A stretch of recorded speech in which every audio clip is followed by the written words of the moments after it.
Assalamualaikum warahmatullahi wabarakatuh. Bismillah, alhamdulillah, wassalatu wassalamu ala sayyidina wa maulana wa syafi'ina wa habibina Muhammad Rasulillah wa ala alihi wa sahabatihi wa man tabi'a sunnatahu wa jama'atah min yaumina hadha ila yaumin nahdah. Hadaratil muhtaramin, ashabul fadilah, para ulama, para kiai, para sepuh, Kiai Soleh, Kiai Mahbub, Kiai Abbas, Kiai Syamsuddin, dan kiai-kiai yang lain. Yang terhormat Bapak Wakil Bupati Batang, Bapak Kiai, sudah haji udah ya? Kiai Haji Sutadi. Mulai malam ini Kiai. Tadi soalnya akhir sambutannya wallahul muwaffiq, itu berarti NU itu.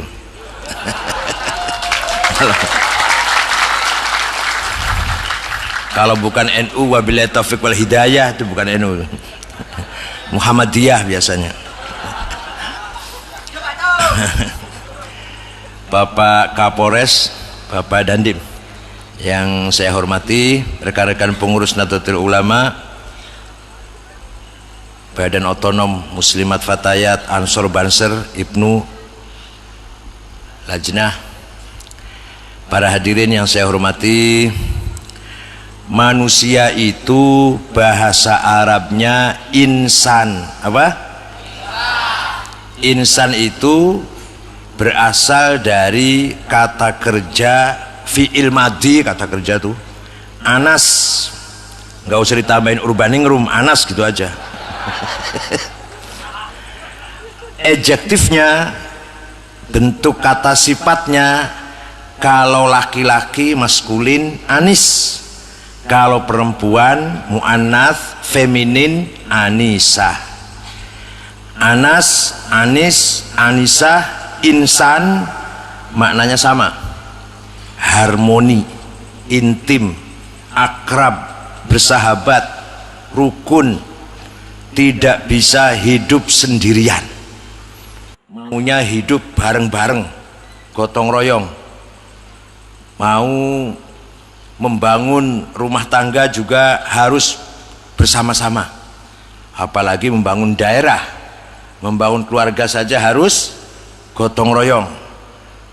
Oleh karena itu, yang namanya manusia, makhluk Allah yang membawa amanat, mengimplementasikan apa implementasi itu, mewujudkan kehidupan yang harmonis, yang penuh dengan semangat insaniyah, humanity. Jadi kalau ada orang Batang yang rajin bertengkar, rajin tukaran, berarti ketika sedang tukaran dudu menuso, bukan insan kalau sedang tukaran. Tapi sebenarnya kalau ada dua orang tetangga atau saudara atau teman bertengkar, kemudian tidak menyapa, tidak saling menyapa, sebenarnya kalau sudah 3 hari apalagi 1 minggu, sebenarnya saling kangen, pengen nyapa sebenarnya. Hanya masing-masing terhalang oleh hawa nafsu, egonya. Pengen jane akur, tapi ojo aku disik sing nyopo kono disik. Aku kan Batang asli, dia kan pendatang. Yang sebelah sana pengen akur, tapi ojo aku disik sing ngawiti, kono disik sing ngawiti. Aku kan sarjana, dia kan paling tamat SD, dan seterusnya dan seterusnya. Saya lebih kaya, dia kan miskin. Saya kan pejabat, dia kan bukan. Ini yang menghalangi insaniyatil insan, keharmonisan sesama umat manusia.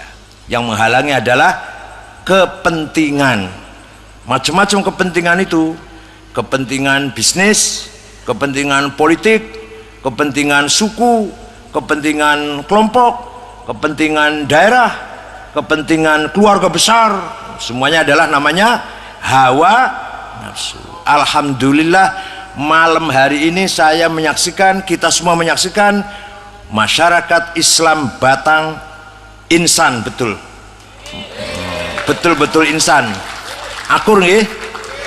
Awas kalau nggak akur. Kalau sampai ada yang terlibat teroris, awas Batang nih. Ojo kaya tonggo Pemalang, teroris dari Pemalang. Dulmatin, Umar Patek. Umar Patek itu namanya Hisham Bawazir nama aslinya. Dari Cirebon, daerah saya, teroris itu yang ngebom kantor polisi, masjid kantor polisi kota Cirebon, namanya Gus Syarifuddin. Muridnya Mbah Salim Bajiri. Langsung merikone nggih muridnya Mbah Usama bin Laden. Jangan sampai di Batang ada teroris. Awas kalau ada teroris, Pak Sutadi saya tegur. Hadirin yang saya hormati, jadi manusia itu adalah makhluk yang dipercaya mendapat mandat, mendapat amanat dari Allah agar mewujudkan kehidupan yang penuh dengan kemanusiaan tanpa pandang bulu partainya apa, keluarga siapa, bahkan agamanya apa. Nggak usah dilirik, nggak usah dilihat dulu. Yang penting hidup rukun. Mbuh beda agama, mbuh beda madhab, mbuh beda partai politik, mbuh beda profesi, kita harus akur dan rukun. Itu namanya insan. Sekarang yang namanya Islam apa? Yang namanya umat Islam, manusia muslim. Manusia muslim dalam Al-Quran dikatakan wa kadzalika ja'alnakum ummatan wasata litakunu syuhada'a 'alan nas wa yakunar rasulu 'alaikum syahida. Orang Islam itu mempunyai amanat, mempunyai mandat dari Allah agar menjadi ummatan wasaton, umat yang modern, umat yang maju. Wasaton itu artinya umat yang modern. Orang potongannya kaya sama ini kaya orang modern blas itu. Padahal Quran mengatakan kita ini harus menjadi umatan wasaton, umat yang maju modern. Karena apa? Karena agama Islam itu mboten namung mawon ngajari akidah dan syariah, bukan hanya membawa perintah rukun iman 6, rukun Islam 5, bukan hanya itu. Itu pasti, itu sudah barang tentu. Tapi agama Islam dinul ilmi wathaqafah. Dinul apa? Dinul ilmi wathaqafah. Agama yang mewajibkan umatnya cerdas dan berilmu, intelek. Tadi Pak Sutadi sudah nyinggung itu. Jadi Islam, laisal Islam aqidah wa syariah faqat, not only theology and ritual, tapi Islam adalah dinul ilmi wa thaqafah, membawa misi agar umatnya cerdas berpendidikan. Paham betul? Oleh karena itu Batang umat Islamnya harus pinter-pinter. Kata sama orang pati pinter kata ini. Harus cerdas. Kalau enggak nanti dibohongi oleh orang yang pinter malah. Mau enggak dibohongi oleh orang yang pinter? Harus pinter kita. Nah, umat Islam dulu zaman biyen, umat Islam dulu menjadi pelopor kemajuan. Amerika durung lahir, Eropa masih gelap, masih jahiliyah, Australia dereng wonten, masih tempat pembuangan penjahat Inggris, dibuangnya ke Australia. Cina belum maju, umat Islam sudah maju dulu. Nah, contoh Al-Quran ketika diturunkan kepada Nabi Muhammad SAW ditulis oleh para penulis, karena Kanjeng Nabi mboten saged nulis, ada yang nulis sendiri, yaitu Ubay bin Ka'ab, Zaid bin Thabit, Abdullah bin Mas'ud, dan lain-lainnya, para sahabat penulis Quran. Tulisan Quran, tulisan Arab waktu itu belum sempurna, sangat-sangat sederhana. Titik wae ora ono. Ba, ta, sa, jim, ha, kho, ora ono titike podo. Antara jim, ha, kho podo. Gak ono bedane. Ba, ta, sa, podo, ora ono bedane. Nek ora percaya, ayo dolan nang Turki Istanbul, masih ada surat-suratnya Kanjeng Nabi nyurati gubernur-gubernur Mesir, gubernur Bahrain, gubernur Romawi, itu tulisannya mboten wonten titike. Kula men ora iso maca apa meneh sampean. Kemudian tahun 62 Hijriah, tahun piro? Swidak kali Hijriah, ada orang yang mencoba menyempurnakan tulisan Arab supaya menjadi tulisan yang sempurna. Dikasih titik oleh siapa? Namanya Abul Aswad Ad-Du'ali. Dudu Kanjeng Nabi sing gawe tulisan Arab. Dudu sahabat. Itu tabi'in namanya, bukan sahabat. Muridnya Sayyidina Ali itu. Abul Aswad Ad-Du'ali. Ba titik siji ngisor, ta titik dua dhuwur, ta titik telu, jim titik ngisor, siji ha non titik, tanpa titik, kho titik siji nang dhuwur. Baru ada titik tahun 62 Hijriah. Itu namanya maju namanya. Namanya modern itu. Orang mandek. Tulisan kok orang sempurna disempurnakan. Namanya modern namanya, cerdas namanya. Wis ono titike masih akeh wong ora iso maca tulisan Arab. Wis ono titike iku. Maka Imam Khalil bin Ahmad Al-Farahidi yang wafat tahun 185 Hijriah, sapa? Orang cerdas blas lagi cerita. Lagi cerita cerdas malah orang cerdas sih. Imam Khalil bin Ahmad Al-Farahidi yang wafat tahun 185 Hijriah bikin harokat fathah, doma, kasroh, fathaten, domaten, kasroten, tasjid, sukun, sing gawe sapa?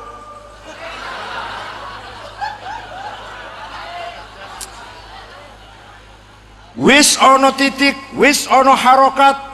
Wong Banyumas, Purwokerto, Banjarnegara, Purbalingga, Cilacap, nek maca Quran ngantek saiki innallaha wasimun ngalim. Kalau panggil saya Kiai Sangit ngakil, alah. Ahli sunnah wal jamaah sapangat Rasulillah. Alhamdulillah Rabbil ngalamin. Itu artinya keluarnya suara makhraj, keluaran suara tuh makhraj tidak benar. Maka Imam Abu Ubaid Qasim bin Salam yang wafat tahun 224 bikin ilmu tajwid supaya maca Qur'ane bener. Sapa? Kebangetan blas orang. Abu Ubaid Qasim bin Salam wafat tahun 224 Hijriah bikin ilmu tajwid. Baru ada aturan baca Quran, idhar, idgham, ikhfa, iqlab, qalqalah, huruf halak, mad lazim, mad jaiz. Nek ora ono ilmu tajwid, alif lam mim saya baca alam. Alam. Nanti alif lam mim kan dibaca gimana? Alam. Atau alam, atau diwaca alif lam mim. Alif lam mim. Isone kita maca alif lam mim karena ada ilmu tajwid yang mengharuskan kita baca seperti itu namanya mad lazim harfi mutasil. Apa bener nggak? Saya lupa malah. Pokoknya harus dibaca panjang karena ada ilmu tajwid, ada idgham, ada ikhfa, ada iqlab karena ada ilmu, sehingga baca Qur'annya kita benar. Kalau tidak ada ilmu tajwid, tidak mungkin kita bisa baca Qur'an dengan benar seperti bacaannya Rasulullah dan para sahabat.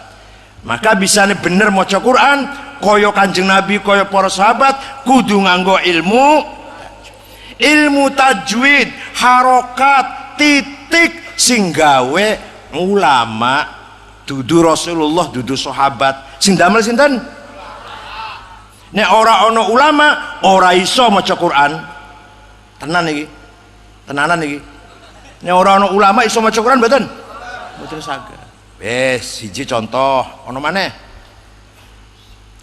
Ana gubernur kalau sekarang Afghanistan dan sekitarnya, dulu namanya Mawaro An-Nahr namanya Abdurrahman Al-Mahdi. Kirim surat datang Imam Syafi'i. Imam Syafi'i itu namanya Abdullah bin Idris bin Syafi', lahir tahun 150, wafat 204 Hijriah. Jadi usianya hanya 54 tahun, masih tua saya 58 tahun. Imam Syafi'i itu umurnya berapa? 54 tahun, luar biasa itu. Kiai Wahid Hashim, bapaknya Gus Dur, waktu meninggal umurnya 39 tahun. Waktu wafat sedang menjadi ketua umum PBNU, merangkap menteri agama waktu wafat. Dah, isinya surat ngeten. Kiai, saya ingin paham agama Islam yang sempurna lah, yang utuh. Gimana caranya?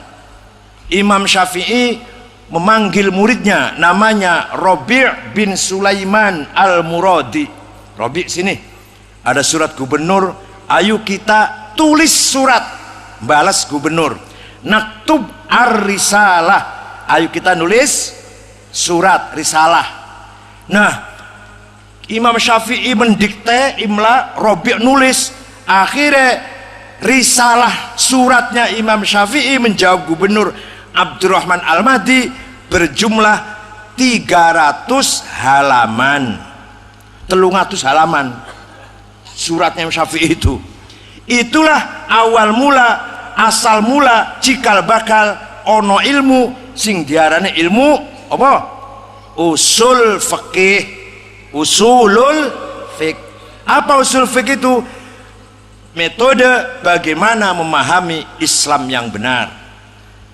Imam Syafi'i dalam suratnya mengatakan begini, kalau kamu ingin paham Islam, pertama kali kamu harus pahami, analisa, dalami Quran. Tapi kamu harus tahu, ayat Quran tidak satu level. Ada ayat muhkamah kuat, ada ayat mutasyabihah, menerima, memungkinkan beberapa tafsir dan takwil, beberapa pengertian. Kalau muhkamah tidak satu, kalau mutasyabihah bisa ditafsiri berbagai macam. Ada ayat mutlak absolut, ada ayat muqayyad terikat, ada ayat am general, ada ayat khas spesial, ada ayat yang konten maknanya dilalah hakiki, ada yang majazi metafor, ada nasih, ada mansukh. Kalau sudah Anda cari Quran dengan pemahaman ayat yang macam-macam itu tidak Anda temukan, maka pindah pada hadis sunnatul Rasul SAW. Tapi hadis itu juga tidak satu model. Ada hadis mutawatir, rawahu jam'un an jam'in, hadis yang diriwayatkan oleh seluruh umat manusia, seluruh umat Islam. Namanya hadis apa? Mutawatir, tidak mungkin bohong. Ada hadis masyhur, terkenal. Ada hadis aziz, hadis yang baik, hadis yang mulia. Ada hadis ahad yang diriwayatkan oleh 1-2 orang, ahad, individual. Udah, kalau kamu tahu, kalau kamu pahami hadis dengan pengertian seperti itu, kemudian belum kamu temukan pemahaman Islam yang sempurna, maka akal harus dipakai. Apa? Di Quran tidak ada, di hadis mboten wonten, maka harus pakai akal. Akal niku nek akale ulama kumpul, musyawarah, debat, diskusi, tukar fikir, mengeluarkan sebuah keputusan hukum, namanya ijma'. Apa namanya? Konsensus. Kalau akalnya ulama dewe-dewe mboten kumpul, ulama Jawa Barat, ulama Jawa Timur, ulama Banjarmasin, Kalsel, ulama Arab, dewe-dewe mengeluarkan hukum, namanya qiyas. Apa? Analogi. Jadi tidak bisa paham agama Islam Kalau hanya Quran dan hadis harus menggunakan metode logika rasional, metode akliyah. Ada dua macam, nek rame-rame kumpul namanya ijma, nek sendiri-sendiri separadis dewe-dewe namanya qiyas. Itulah prinsip ahli sunnah wal jamaah. Melu ngene silahkan, nggak melu nggak apa-apa, alhamdulillah. Ben wong enu tok sing pinter-pinter. Dengan metode ijma dan qiyas orang menjadi cerdas, mikir, diskusi, musyawarah, debat, bahasul masail. Dan zaman saat ini ngoten lah kira-kira. Cerdas mboten bakal niku. Otaknya diasah, nanti ada perbedaan, saling adu argumentasi, saling adu dalil. Cerdas mboten bakal ngoten niku. Sampeyan ora tau melok bahasul masail, ora tau melok musyawarah, ora iso jawab. Paham mboten? Paham mboten? Jadi cara memahami agama Islam pertama menjunjung tinggi Al-Quran. Kalau tidak ada maka hadis. Kalau tidak ada akalnya manusia, akalnya ulama. Kalau ulama kumpul namanya jawab bah. Kalau ulamanya musyawarah berkumpul namanya, kalau ulama dewe-dewe namanya cekeli sampai mati ojo lali. Yes. Contohnya apa? Contohnya apa? Di Quran itu wong salwangsul bola bali aqimus sholah, aqimus sholah, aqimus sholah. Wajib sholat, lakukan sholat, laksanakan sholat. Ping piro sholat sedino sewengi boten wonten penjelasannya teng Quran. Sholat iku jenenge apa-apa, namanya sholat itu apa? Boten wonten teng Quran. Waktune wayah nopo boten wonten teng Quran. Rakaate piro-piro ora ono nang Quran. Dikira ada di Quran apa? Paham mboten? Paham mboten? Di Quran enggak dijelaskan salat sekian kali, namanya salat ini sekian rakaat, waktunya jam sekian, enggak ada di Quran. Padahal rukun Islam pada salat itu. Di hadis ada. Salat itu sing wajib sedina sewengi ping 5 khamsi awqat, khamsi maktubat. Namanya zuhur, asar, maghrib, isya, subuh. Rakaatnya 4, 4, 3, 4, 2. Waktunya min tulu'il fajr shadiq ila syuruqi syams, min zawal syams ila masir dzil syai'in mithlahu. Itu zuhur dan seterusnya lah. Nah, namanya ada, rakaatnya ada, waktunya ada, ketentuan 5 ada, itu hadis. Tapi apa saja yang harus dipenuhi ketika kita sebelum sholat, apa yang harus kita penuhi, harus kita lengkapi sebelum sholat, namanya syarat. Apa saja yang komponen sholat yang harus kita lakukan, namanya rukun. Apa saja yang membatalkan sholat, namanya mubtilat atau nawakid. Boten wonten teng hadis, boten wonten. Setelah ada ijma dan qiyas, baru ada kesepakatan ulama ngeten. Arkanus sholati arba'ata asyar.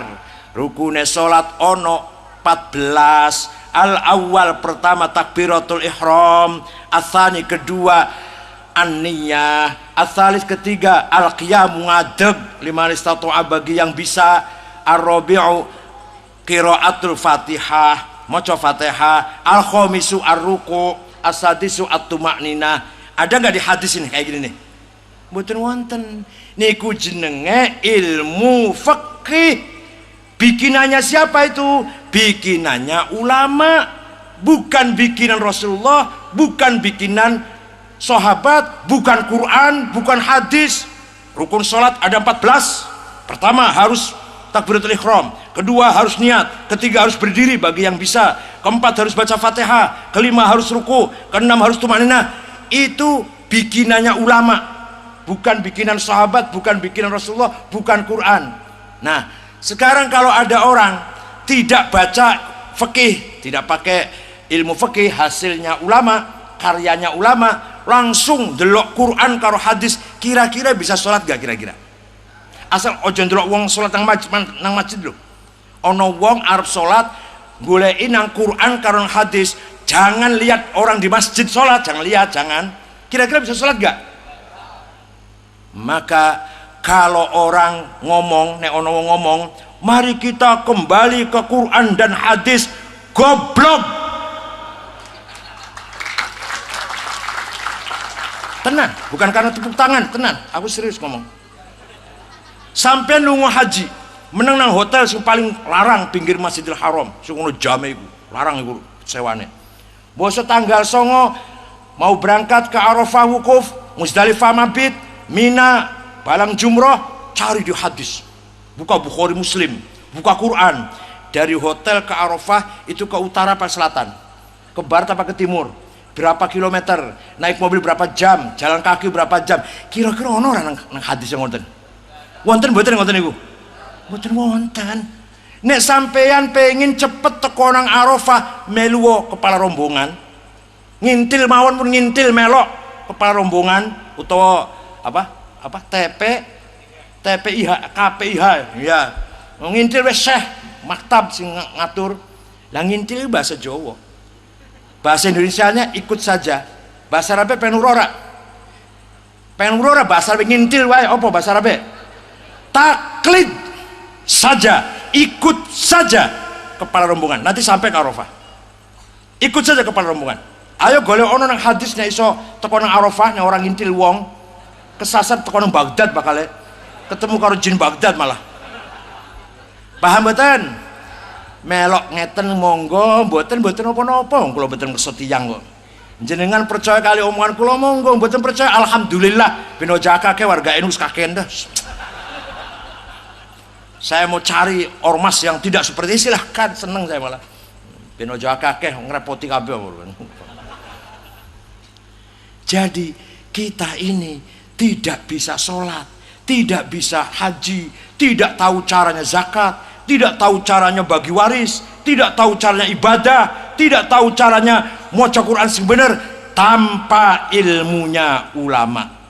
Kalau hanya kita langsung Quran dan hadis saja, tidak akan bisa praktek ibadah. Percayalah kepada saya. Silakan kalau nggak percaya coba cari sendiri. Kalau bisa tanpa ikut orang misalkan. Oleh karena itu, wah contoh banyak ya, kalau saya contohkan panjang nanti ini.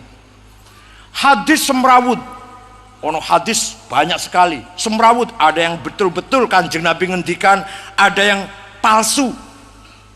Maka seorang ulama namanya Syihabuddin Romahurmuzi tahun 99 atas perintah Khalifah Umar bin Abdul Aziz bikin ilmu mustalahul hadis supaya tahu menseleksi, milih-milih endi sing sahih, endi sing saadine sahih jenenge hasan, endi saadine hasan jenenge dhaif, dhaife macam-macam, maktu, munqati, mursal, muallal.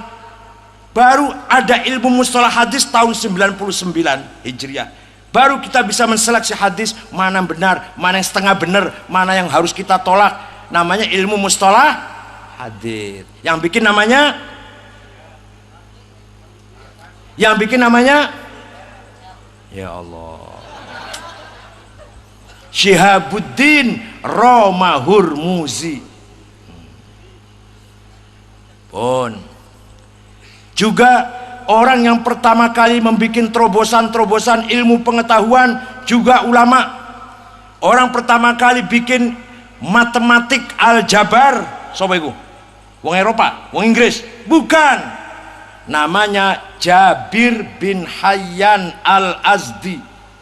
Lahir tahun 100, wafat tahun 161 Hijriah.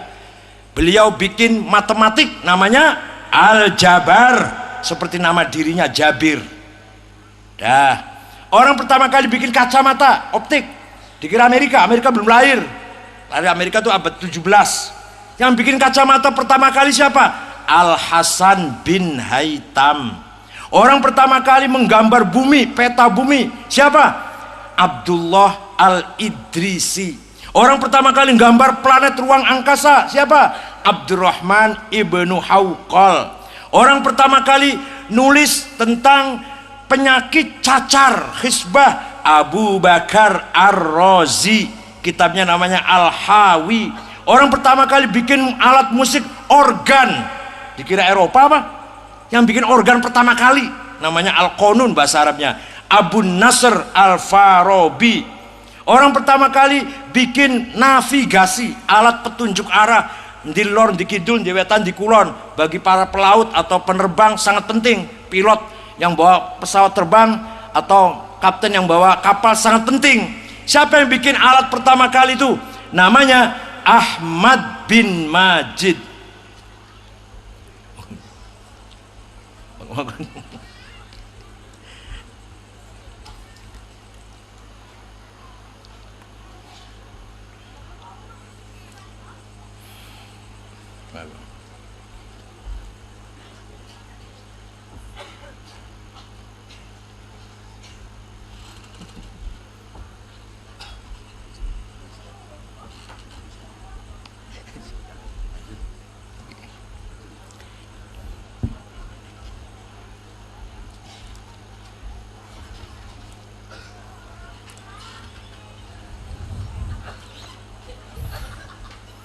Jadi walhasil agama Islam menika agama yang mewajibkan kita umatnya menjadi orang yang berilmu, orang yang berilmu. Maka Batang kalau mau maju yang harus diperhatikan adalah kualitas pendidikan. Sekarang pendidikan ini anggarannya sudah luar biasa. Kementerian Pendidikan kita ini anggarannya 240 triliun si setahun itu. Piro triliun, dudu miliar, dudu triliun. Ini anggaran yang sudah sangat besar. Tapi bukan hanya besarnya anggaran, kualitas pendidikan juga harus ditingkatkan. Jangan kalah kualitasnya dengan negara-negara lain. Memalukan. Jadi walhasil agama Islam adalah dinul ilmi wathaqafah, agama yang membawa ilmu pengetahuan, mendorong agar umatnya cerdas, modern, maju, dan agama yang membawa kewajiban umatnya agar berakhlak, berbudaya, berperadaban. Boten namung cukup apal rukun iman 6, apal rukun Islam, nglakoni rukun Islam 5, boten dereng cukup niku. Harus menjadi umat yang berilmu, berpendidikan, maju, modern. Kalau kita ingin betul-betul menjadi umat yang tadi apa? Umat apa? Ummatan wasaton. Litakunu syuhada 'alan nas, agar kita dihargai, menjadi panutan, menjadi imam, menjadi contoh idola dari masyarakat selain masyarakat atau oleh masyarakat non muslim, bahkan masyarakat sedunia mengidolakan umat Islam kalau umat Islamnya berilmu dan berpendidikan. Paham nggih? On. Saiki wis pinter, wis dokter, wis insinyur, wis sarjana hukum, cukup dereng niku? Dereng. Orang pinter, sarjana, teknokrat, SH, MA, doktor harus beriman kepada Allah. Harus apa? Kalau tidak beriman, manusia ini kalau nggak beriman cenderung jahat. Kalau sudah jahat masih mending jahate wong bodoh tinimbang jahate wong pinter. Wong bodoh nyolong sepatu ning masjid, wong pinter nyolong pabrik sepatu. Oh sampeyan iso ora yo? Sampeyan iso mbayangke ora nyolong pabrik sepatu, iso mbayangke ora? Iso membayangkan enggak piye carane nyolong pabrik? Iso ora? Bodoh. Wong bodoh nyolong hutan, nyolong pohon di hutan, piro? 100 wit, 1.000.000 pohon, bodoh. Nek wong pinter wis kadung niat nyolong hutan selama 30 tahun Orde Baru 40 juta hektar. Piro? Tadi saya tanya pada Pak Sutadi, gimana hutan di Batang? Alhamdulillah yang pinggir jalan baik-baik, pinggir jalan. Yang kelihatan dari luar masih utunta kalau di dalamnya ini. Tapi kalau wong Batang si nyolong paling 10, 100, 1.000 pohon paling. Tapi ini wong pinter si nyolong Nek wong pinter senyolong piro? 40 juta hektar. Tenan iki tenan, ora gawe-gawe aku ngomong tanggung jawab iki. Iku nek ora pinter gak iso iku. Kan ada polisi jaga hutan. Polisi yang jaga hutan sepeda motor madein tahun 70. Sing nyolong dari Jakarta nganggo helikopter. Ayo kejar ayo. Ayo polisi ngudak ayo. Sing nyolong numpake helikopter. Polisi jaga hutan nganggone sepeda motor tahun 70. Alas. Polisi kehutanan. Maka orang kalau pinter tidak beriman cenderung jahat. Kalau jahat, kejahatan orang bodoh jauh lebih mending daripada kejahatannya orang pintar. Contoh maneh, sampean kulo barang bodoh dalam hal ini. Lewat kota Batang, delok BCA, delok BRI bank, ketoke akeh duwite. Ayo dijupuk yuk, dicolong yuk. Ayo piye carane ayo? Ayo piye carane? Ayo ngejak konco 5 atau 10, sepeda motor siap 5, bawa golok yang landep tajem, nyili pistol bunang sopo nyiliye, todong pegawai, buka brankas, diambil uangnya. Ngoten nggih? Itu paling 5 miliar paling. Nang Batang paling 10 miliar paling akeh bange. Tapi nek wong pinter nyolong bank, ora usah golok, ora usah sepeda motor siap 10, ora usah pinjem pistol, nggak usah alat itu, tahu-tahu 6 triliun, 7 amblas. Paham betul? Sampean bisa ora kira-kira? Ayo bayang sampean nyolong duit tanpa golok iso ora? Iso ora? Goblok. Coba pinter bisa. Paham betul? Wong bodoh nyolong tanahnya tetangga paling 5 meter 10 meter, patoknya digeser, bodoh itu. Tapi nek wong pinter nyolong tanah ribuan hektar, keluar sertifikat, BPN-nya disogok, cepat keluar sertifikat.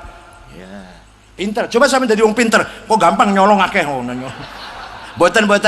Sampean kudu dadi wong pinter yang beriman kepada Allah. Contoh yang paling serius meneh, yang paling serius lagi nih. Mas itu masih mending contoh itu.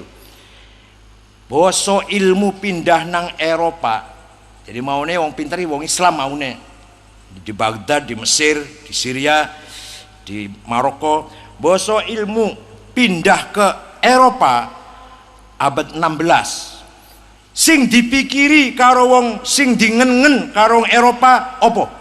Piye carane ilmune iki lho, ilmune piye carane mateni wong sing gampang, efisien dan efektif, tepat tapi gampang. Gawe senjata mesin, gawe pistol, gawe senjata. Waktu wong Islam ora ono senjata itu.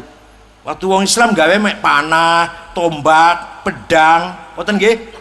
Basa wong Eropa maju sing digawe pistol, senjata sing iso mateni wong sekali tembak 3, 5 mati kabeh. Masih kurang. Piye carane mateni wong sekali tembak 100 senjata otomatik? Wis kelakon wis. Masih kurang. Piye carane bom dijatuhkan ke Batang, sak Batang mati kabeh? Wis kelakon durung? Bon, Jepang wis dibom oleh Amerika, masih kurang. Piye carane gawe bom sing jenenge nuklir, ada nuklirnya, sing menghisap udaranya saja mati. Sing mati dudu menuso, cecek kadal coro mati kabeh. Tenang, ora bohong, ora ngomong kosong. Namanya nuklir. Coba jenengan ningali teng televisi, kalau ada negara lagi mencoba senjata nuklir, ngoten nggih, sampai debunya kayak gunung itu. Saya tahu sendiri.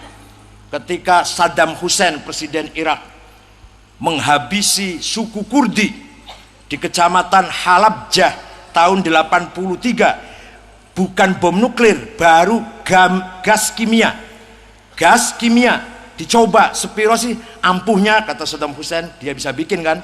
Dicoba nang satu kecamatan 5.000 orang mati semua. Itu baru gas kimia, belum nuklir kayak apa. Nah sekarang ini Pak, sekarang ini Mas, Amerika punya 3.100 senjata nuklir. Dulu Prancis, Inggris, Korea Utara, Cina, India, Israel. Nek wong Batang alhamdulillah duwene senjata. Apa tadi yang saya makan apa namanya? Yang tadi saya makan apa namanya? Megono, apa? Megono, alhamdulillah. Nek wong Batang duwe senjata namanya megono. Nek wong Sidoarjo Gresik petis. Nek wong Cirebon rempeyek. Alhamdulillah orang duwe nuklir, duwene mung megono, gudeg.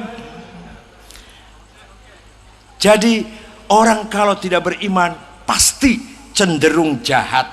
Kalau jahat maka ilmunya, kecerdasannya, teknologinya untuk berbuat jahat.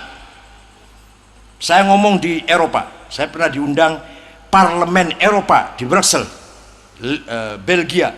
Saya ngomong di Indonesia itu tentara polisi memang di situ karena dia ngomong apa yang terjadi di Indonesia. Ini gambarnya nih orang-orang ditembaki di Papua katanya, kemudian di Banten ada Ahmadiyah yang dibunuh, kemudian di Bekasi ada pendeta ditusuk, gambarnya ada. Apa yang terjadi ini? Pak, di Indonesia itu polisi tentara nembak orang di Papua, satu karena menjaga keamanan, dua sing ditembaki rakyat Indonesia dewe. Amerika, NATO nembaki ngebomi Irak, Afghanistan, Libya, rakyatnya sopo ditembaki itu, rakyatnya sopo dibomi mati kabeh itu. Indonesia polisi ning Papua, tentara di Papua, satu menjaga keamanan, keselamatan negara. Yang dikejar adalah OPM yang bawa senjata berbahaya. Kalau tuh sampai nembak, piro jumlahnya bisa dihitung dengan jari. Itu pun rakyatnya sendiri.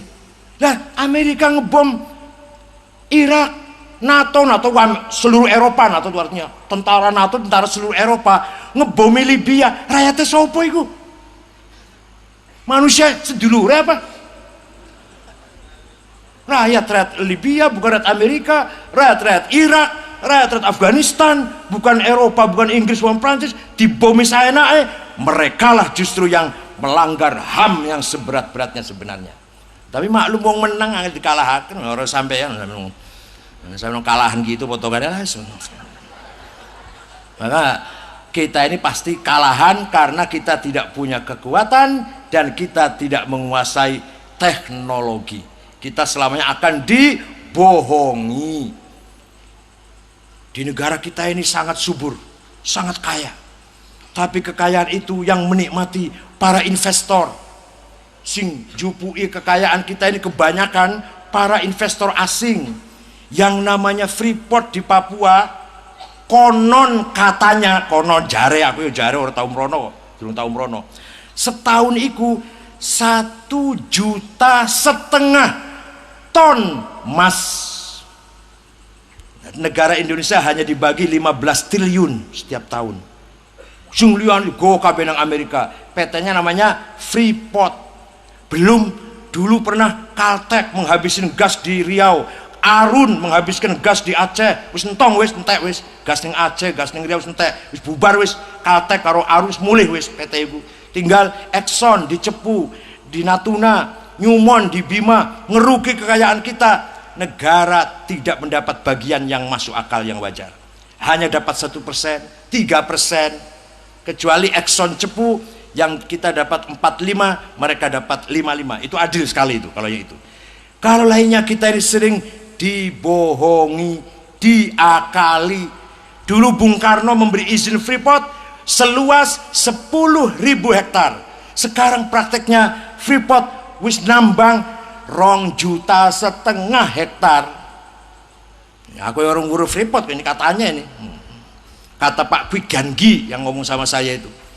Jadi para hadirin, mari wong Batang kudu pinter. Tapi nek sawise pinter harus beriman kepada Allah.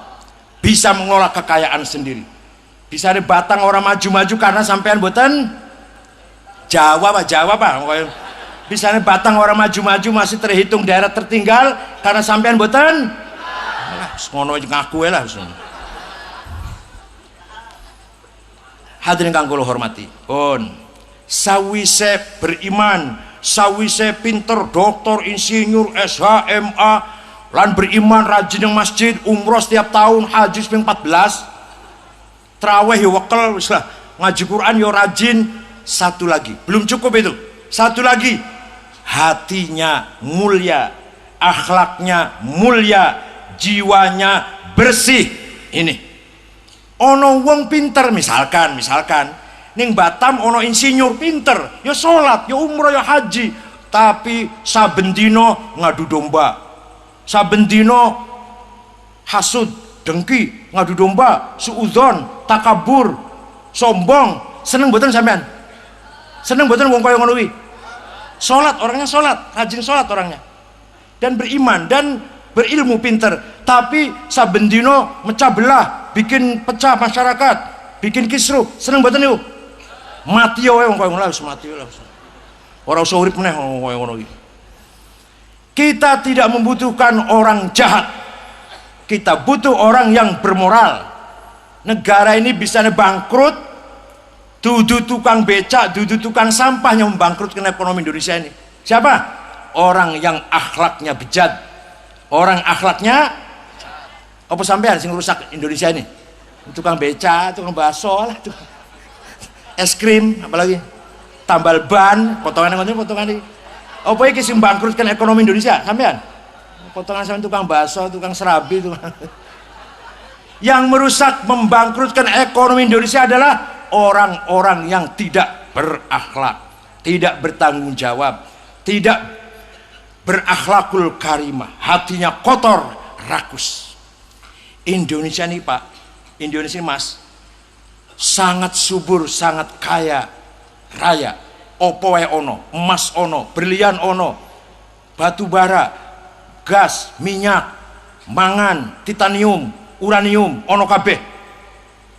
Pohon semuanya ada kecuali korma. Nek ono ora woh, nek woh ora manis. Binatang semua ada kecuali onta. Ono yang kebun binatang jadi tontonan. Hadirin, Indonesia ini cukup untuk mensejahterakan rakyat 250 juta. Cukup betul? Cukup, sebenarnya cukup. Allah nyediani wis. Cukup nggo uripe rezekinya orang 250 juta. Tapi Indonesia yang kaya ini, Indonesia yang sangat kaya ini, ora cukup kanggo wong siji sing rakus. Wong siji wae, siji tok lho, tapi rakus, tamak, ijo nang dunia, orang merasa puas. Cukup dereng Indonesia ini? Durung. Wis duwe batu bara pengen hutan, wis duwe hutan pengen pom bensin, pengen hotel, wis duwe hotel pengen duwe perusahaan bus atau angkutan, wis duwe usaha itu pengen duwe bank, wis duwe bank pengen duwe apa meneh? Pengen duwe properti pengen duwe, walah pabrik pengen duwe macam-macam. Jadi Indonesia ini cukup untuk 250 juta, tapi tidak cukup untuk satu orang yang rakus, tamak, hubbud dunya, yang tidak pernah merasa puas dengan rezeki yang ada. Tidak akan cukup. Dunia ini cukup untuk penduduk 7 miliar. Penduduk dunia ini 7 miliar jumlahnya. Cukup sebenarnya. Tapi tidak akan cukup bagi kaum kapitalis yang ingin memumpuk harta dengan tidak memperdulikan yang lain. Sekarang alhamdulillah kapitalis lagi goncang, lagi bangkrut kapitalis. Insya Allah ekosistem ekonomi secara Islam lah yang akan menjadi andalan sistem ekonomi di masa-masa mendatang. Mudharabah, musyarakah, murabahah, profit sharing, markup profit, koperasi, itu sistem Islam. Kaila yakuna dulatan bainal aghniya'i minkum. Jangan sampai harta itu hanya berputar-putar di sekitar orang-orang kaya saja. Harus ada pemerataan, bukan hanya pertumbuhan. Wah panjang untuk ekonomi panjang pun lah ngoten pun. Yang penting sampean kudu pinter, beriman dan berakhlak. Dan yang dindi tawuran, main bola kalah gelut, pilkada kalah, orang tribo tawuran, nang Batang aman nggih. Ning Atung Cirebon Jawa Barat, Jawa Barat penggaweane lah. Main bola kalah tawuran, pilkada bupati sing kalah ngamuk, ngongkon bocah-bocah kon ngrusak. niki masyarakat sedang rusak, sedang sakit. Apanya yang sakit? Akhlaknya, moralnya yang sakit. Napa yang sakit? Akhlaknya. Partai politik, kalau partai politik saling menjatuhkan, saling menfitnah, saling nyeret-nyeret yang lain. Kalau dia kena kasus, temannya harus dibawa ben bareng-bareng. Itu namanya masyarakat yang sedang rusak. Nah, peranan Nahdlatul Ulama, peranan organisasi Jamiah Nahdlatul Ulama adalah memperkuat, menjaga keutuhan masyarakat bangsa Indonesia. Gak pandang, orang peduli partainya apa, orang peduli siapa yang menang, siapa yang kalah. Masyarakat Batang harus diperkuat persaudaraannya oleh Nahdlatul Ulama. Pengurus NU tanggung jawab itu.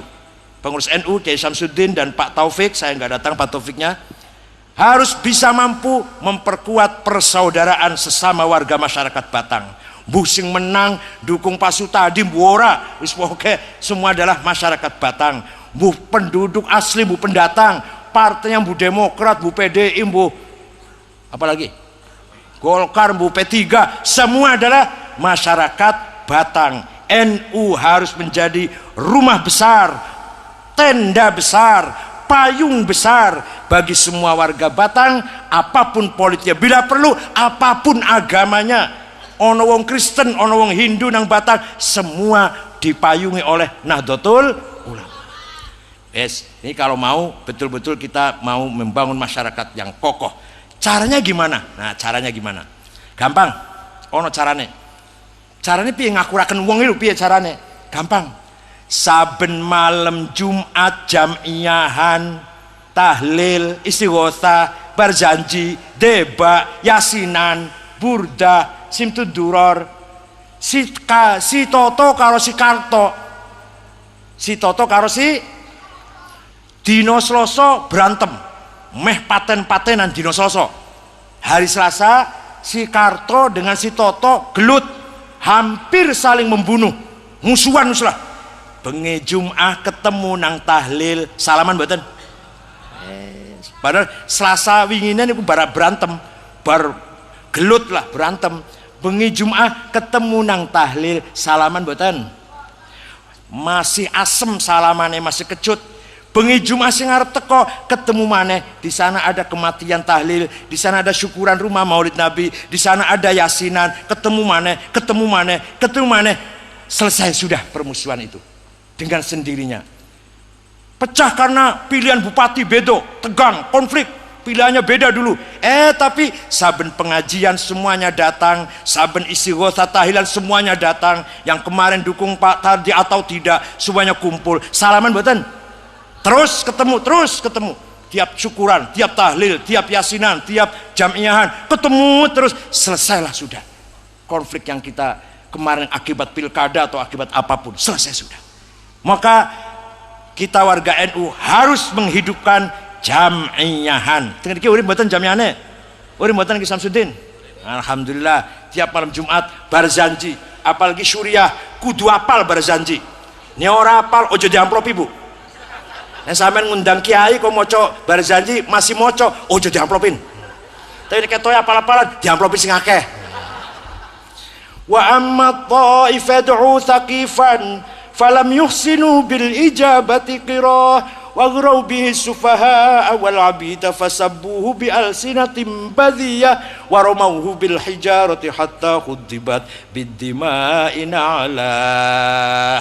Thumma ada Rasulullah sallallahu alaihi wasallam ila Makkah hazina fasalahu malakul jibali fi ihlaki li hadha wal asabiyyah faqala inni arju an yukhrijallahu min aslabihim may yatawalla atirillahumma qabrahul karim yarfi syadhim min salati wa taslim Allahumma salli wa sallim wa barik alaihi thumma usri bi jasadihi wa ruhihi yaqudatan minal masjidil haram ilal masjidil aqsa wa rihabil qudsiyah wa arja bihi las samawati fara'a adam fil ula wa qad jalla lahu al waqar wa ala wa ra'a fi thalith Isa ibn Maryam.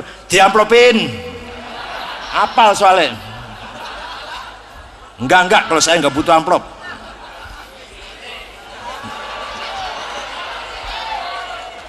Jadi Kita punya media rekonsiliasi dari level grassroots. Kita punya wadah silaturahim, yaiku jam'i. Monggo, monggo sing rajin jam'inya. Suwe-suwe akur meneh, solid maneh, dadi siji maneh.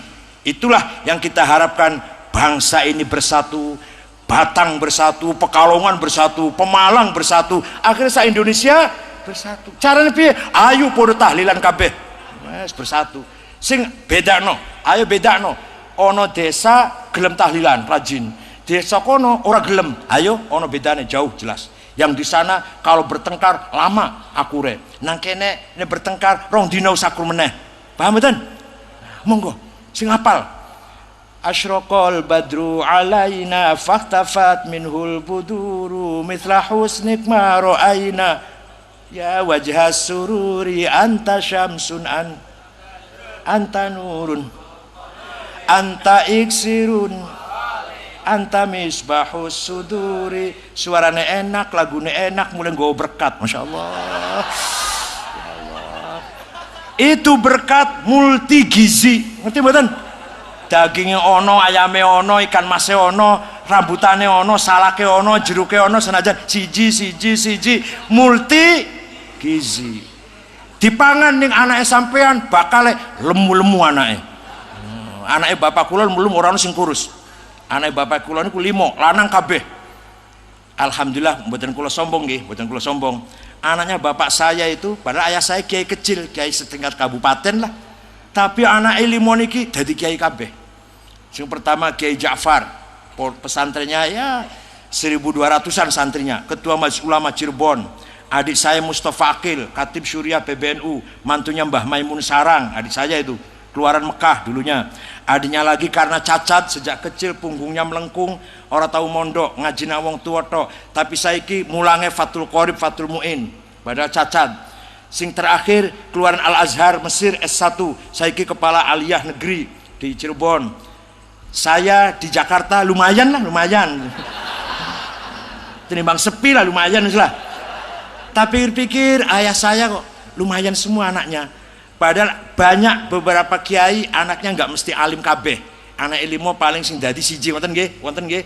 Tapi ayah saya kok 5 lumayan semua. Kenapa sebabnya? Ketemu sebabnya. Dipakani berkat biar lagi cilik anu. Ya Allah. Ayah saya kalau pulang dari pengajian, dari Maulid Nabi, pulang bawa berkat, anaknya diundang, dipangan kabeh bareng-bareng, sedurunge mangan, diwacake disi alhamdulillah alladzi at'amana wa razaqana min ghairi haulin minna wala quwwah, mangan sausah mangan, melayu meneh, dolan-dolan meneh. Masya Allah. Halalan thayyiban mubarakan. Percaya silakan, enggak terserah, percaya wis.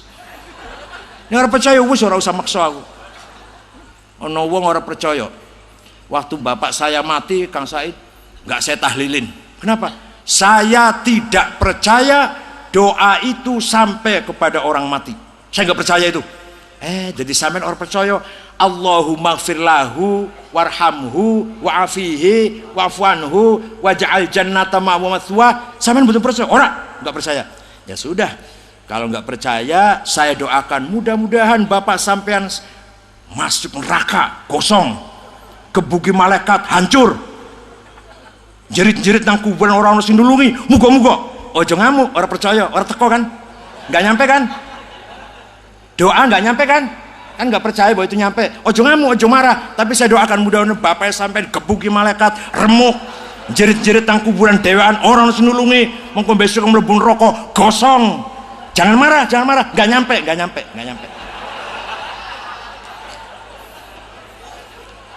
Ono meneh ada orang cerita, waktu saya haji, Ustadz, saya di Madinah 8 hari. Tapi saya ziarah kepada Rasulullah cuma sekali, cukup sekali. Kalau teman-teman saya itu ya waktu masih ziarah ke pojok sana ke Rasulullah, salam dulu ke Rasulullah pojok. Kalau saya enggak, sekali saja. Yang seterusnya saya enggak usah salah, ya pokoknya sholat jamaah, enggak ziarah kubur ke Kanjeng Nabi, cukup satu. Saya jawab, dudu sampean sing hebat, Kanjeng Nabi aku lu males sering delok sampean. Potongannya kayak ngono, males Kanjeng Nabi sering ketemu sampean. Wis pisan wae ketemune, ora sering-sering. Dikira hebat apa ngomong kaya ngono? Dikira luar biasa apa ngomong kaya ngono? Kanjeng Nabi ku moh delok sampean sering-sering ketemu iku. Wis pisan ae cukup lah. Suntung masih temuonis pisan.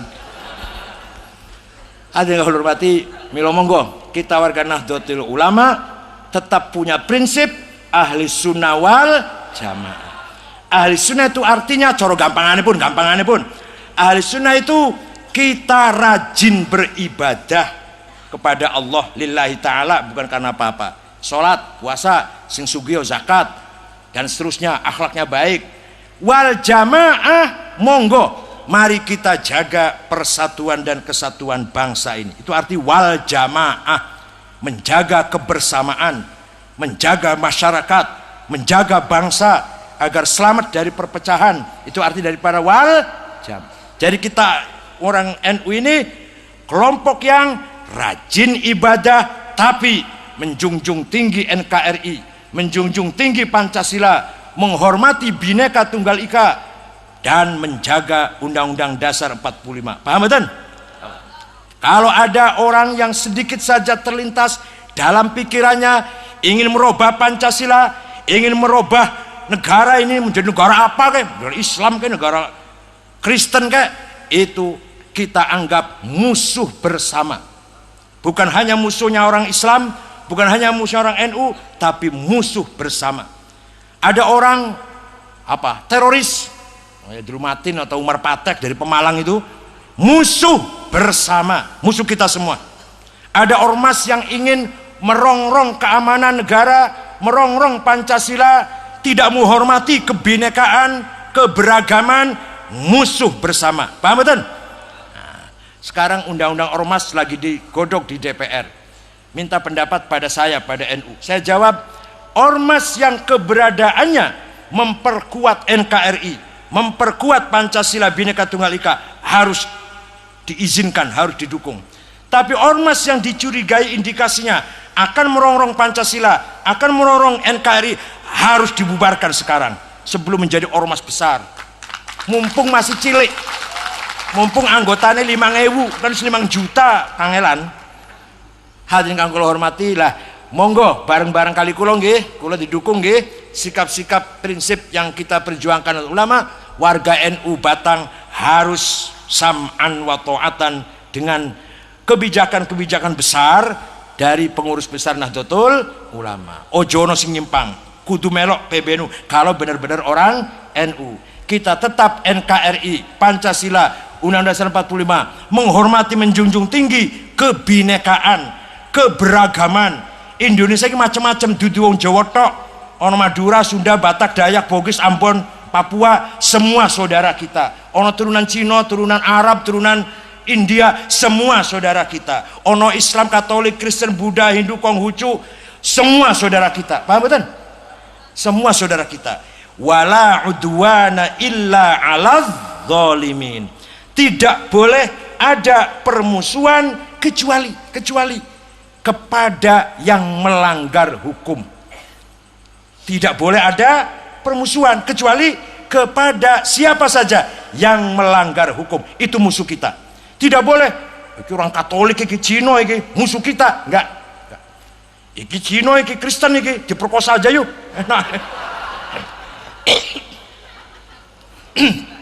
Iki mobilnya Cina, iki parkir, iki dicolong aja yuk. Angsal betul ngoten niku. Wah, iki jaket Cina Katolik iki dibakar aja yuk. Angsal betul. Betul. Semua saudara kita kecuali yang melanggar hukum, pengedar narkoba, bos pijet sing ngoten niku dudu pijet sing bukan ngertos mboten ora pijet ora paham men, ora paham pijet yang melanggar hukum, bos narkoba, pengedar narkoba, pemakai narkoba, bos pijet, pembunuh, pencuri, teroris, koruptor. Pejabat yang korupsi, musuh bangsa, musuh kita bersama.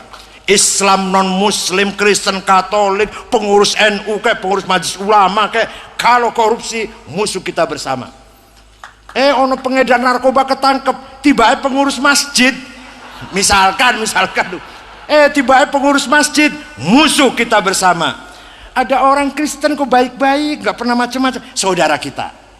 Ono wong pengurus NU kok pengedar narkoba, musuh kita. Paham betul? Orang pada paham, orang pada paham iki. Orang pada paham iki. Ono wong agamanya Kristen tapi bagus, nggak pernah macam-macam, nggak berbuat salah, taat hukum, nggak pernah bikin apa-apa, biasa ke gereja terus dagang, saudara kita. Ono wong ketangkep pengedar narkoba atau pembunuh atau garong, tiba pernah haji, orang udah haji 3 kali, sudah umroh tiap tahun, tapi ketangkep pembunuh, garong, perampok, musuh kita bersama. Paham betul? Ono wong ketangkep ternyata terlibat bom teroris, walaupun itu ormasnya apa Islam, musuh kita bersama. Itu sikap Nahdlatul Ulama seperti itu. Nggih.